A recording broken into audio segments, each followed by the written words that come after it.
Hi Tucker, my name is John Hare. I'm the CEO of a small clinical stage biopharmaceutical company now doing a phase 2 clinical trial for a bacterial infection called C Difficile.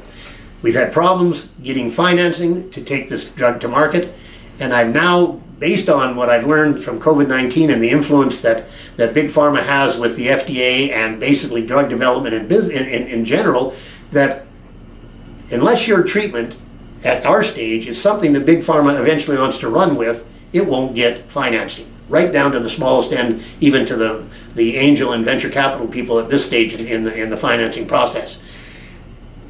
What we need is to figure out how we can get these treatments to be made available to patients that are going to desperately need them.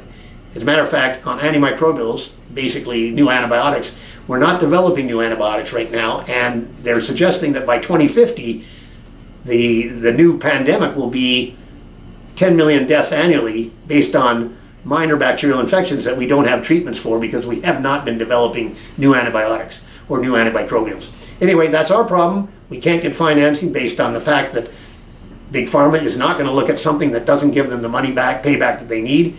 There has to be a way of figuring out to bypass that and be able to develop these drugs to the point where the patient will be served when they need it.